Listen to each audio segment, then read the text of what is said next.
Pelicans, seagulls, and other coastal birds have turned the sand-colored bluffs above the La Jolla Cove into a chalky white coated sewer of sorts, complete with a strong stench of bird droppings, said to hover over the area up to a mile away.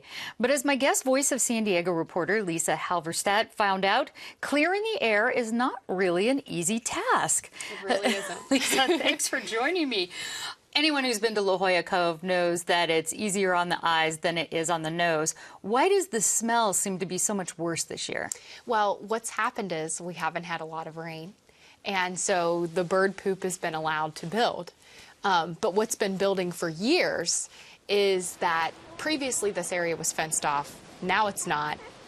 Now the birds and other things can just roost. Sea lions, why was it, we see people holding their nose, we're looking at some of the birds, and definitely their white leftovers that they leave behind. Why was it fenced off in the first place? Well, it was previously fenced off, or was fenced off because there was some sort of accident that happened. No one seems to remember all the details, but the result was we can't walk around that area anymore. And for your article, you actually talked with several local businesses and some restaurant owners. How many customers are they saying they might be losing because of this? Well, they seem to think it's pretty significant. It's very hard to put an exact number on it because it's hard to gauge the number of people that just don't walk in because they decide, I just can't handle this smell. But one restaurant owner thought that maybe he's losing 20 to 30 people a day who just don't even walk in. And in your article, you said people actually say, I can't take this, I'm leaving. You've heard people actually say that. I've actually been sitting in a restaurant and heard a discussion about, can we handle this smell today? Well, before we go any further, let's talk about smell because tell us a little backstory. How did you come about this story, especially with your, you have a unique angle on this? Yes, I do. I was drawn to it, but I do not have a sense of smell, which made the reporting process pretty interesting. Nearly everyone I talked to kind of chuckled when I told them about my disability, but I asked them a lot of questions about the smell, and my boyfriend was actually nice enough to go to the Cove with me one day, and I quizzed him for a good 20 minutes about the smell. You borrowed his nose for the story. Yes, I did. I see.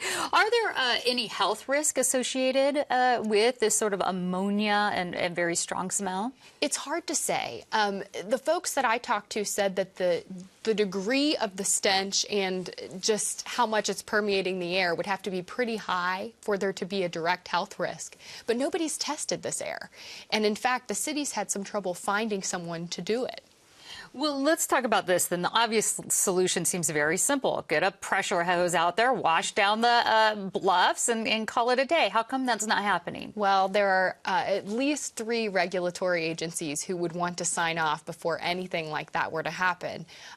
We also need to note that the California Coastal Commission is really watching closely when anything is happening in a coastal area. And especially here, because this is, that area is one of 34 very specially protected. Very protected areas. And so even though the poop is considered natural to you and me, once it flows into the ocean, it's considered a pollutant.